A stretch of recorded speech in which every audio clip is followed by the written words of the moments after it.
পরম প্রেমময় শ্রী শ্রী ঠাকুর আমার, পরমারাধ্যা জগৎ জননী শ্রী শ্রী বড়মা, পরম পূজ্যপাদ শ্রী শ্রী বর্দা, পরম পূজ্যপাদ শ্রী শ্রী আচার্য দেবের শ্রীচরণে আমার শতকোটি প্রণাম। আমি শ্যামলী দেবনাথ, শ্যামার পরিবার চ্যানেলের সকল ভাই ও বোনেদের জানাই জয়গুরু ও ভালোবাসা।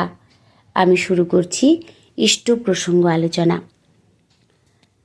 রঙ্গমঞ্চে নাটক দেখতে গেছেন শ্রীরামকৃষ্ণ। নিমাই সেজে থাকা ছদ্মবেশী বিনোদিনীর পরিচয় জেনে ভাবস্থ হয়ে তাকে বললেন, মা তোর চৈতন্য হোক। জীবনযুদ্ধে জেরবার হয়ে যাওয়া সমাজের সবচেয়ে অবহেলিত নারীটি অন্তর দিয়ে বুঝলেন জীবন্ত ভগবানের আশীর্বাদ পেলেন আজ, তাই কেঁদে আকুল হলেন। নটির অন্তরের একান্ত বেদনা নির্ঝর শতধা হয়ে ঝরে পড়তে লাগল ভগবানের পায়ে। আশীর্বাদ ব্যর্থ হয়নি। আত্মনিবেদনে, অনুশাসনের কঠোর বাঁধনে গ্লানিমুক্ত হলেন নটি। শেষবেলায় সাহেব সেজে নটি এসে দাঁড়ায় তার কল্পতরু ঠাকুরের কাছে।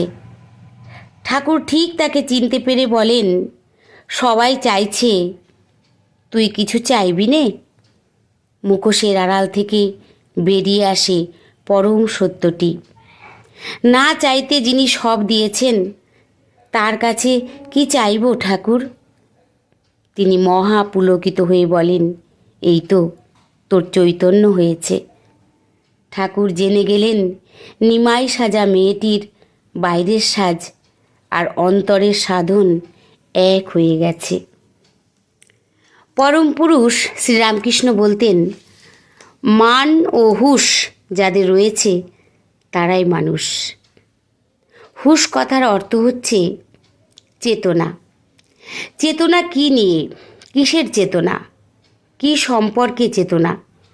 এই চেতনা থাকা প্রয়োজন আমাদের জীবনকে নিয়েই, অর্থাৎ জীবন বৃদ্ধির জন্য কোনটা শুভ কোনটা অশুভ সেটা ভালোভাবে জেনে বুঝে চলা, অর্থাৎ অনুচলন ও অনুসরণই জীবনের লক্ষ্য। এটাই মনুষ্য জীবনের সহজ ও স্বাভাবিক দর্শন। ভগবান শ্রীরামকৃষ্ণ কল্পতরু উৎসবে এজন্যই বোধহয় তার ভক্ত ও অনুরাগীদের আশীর্বাদ করে বলেছিলেন, তোমাদের চৈতন্য হোক। তাই প্রত্যেকটি মানুষের ক্ষেত্রেই এই আশীর্বাদ অনুসরণযোগ্য ও গ্রহণযোগ্য। জীবন চালনার ক্ষেত্রে জীবনকে কোনটা শুভ কোনটা অশুভ এটা পাজিপুতি ঘেঁটে বিচার করে চলা খুবই কঠিন। বরং এমনতর চলার কায়দা রপ্ত করতে গেলে শিব গড়তে বানর গড়ে ফেলার সম্ভাবনাই বেশি থাকবে। এর চাইতে সহজ সরল পন্থা হচ্ছে মহাজীবনের পথে যিনি উত্তরণ করেছেন, যিনি সেই পথ জেনেছেন, এমনতর জীবন্ত আদর্শ বা জীবন্ত প্রতিভূকে অনুসরণ করে চলা। ঠিক যেমন অঙ্ক বা গণিত বিদ্যা শিখতে গেলে গণিতজ্ঞের শরণ নিতে হয়, সেতার বা উচ্চাঙ্গের কণ্ঠ বা যন্ত্রসঙ্গীত শিখতে হলে ওই বিদ্যায় পারদর্শী ওস্তাদের কাছে নাড়া বাঁধতে হয়।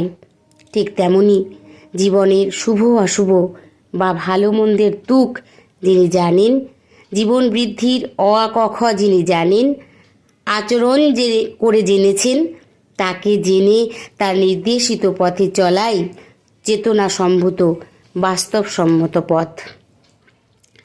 জগৎ জীবনের সমস্ত বিরোধের চরম সমাধান দেন, সমাধানের তুক দেখিয়ে দেন, শিখিয়ে দেন বাস্তব অনুচর্যায়, প্রাত্যহিক জীবন চলনায়। তিনিই প্রকৃত যুগগুরু, তিনিই যুগপুরুষোত্তম। আকাশের ভগবান নন, পটের ঠাকুর নন, জীবন্ত ঠাকুর প্রয়োজন। কারণ যথার্থ ঠাকুর তিনিই হতে পারেন যিনি আমাদের জীবন চলনাকে সুবিনায়িত করতে প্রতিনিয়ত ঠক্কর দেবেন, আমাদের প্রবৃত্তিজাত সংস্কারকে টক্কর দিয়ে দ্বন্দ্ব বাঁধিয়ে তার দিব্য জীবনের আলো ছড়িয়ে আমাদের মলিনতা দূর করবেন। জীবন্ত আদর্শই মানুষের জীবন দ্বারা ঠিক রেখে চলার সহজ কিলকেন্দ্র। জীবকোষে নিউক্লিয়াস ছাড়া যেমন ইলেকট্রন প্রোটনের অস্তিত্ব থাকতে পারে না, কোষের বিভাজন সম্ভব হয় না, মানব প্রজাতির সার্বিক উন্নয়নে ওই নিউক্লিয়াস রূপ জীবন্ত আদর্শ বা কিলকেন্দ্রের এত প্রয়োজন। জাতীয় জীবনের উন্নয়নে গৌরাঙ্গ মহাপ্রভু রামকৃষ্ণ বিবেকানন্দের ভূমিকা আমরা জানি, আমরা দেখেছি তাদের লোক উচ্চারণী সদর্থক ভূমিকা।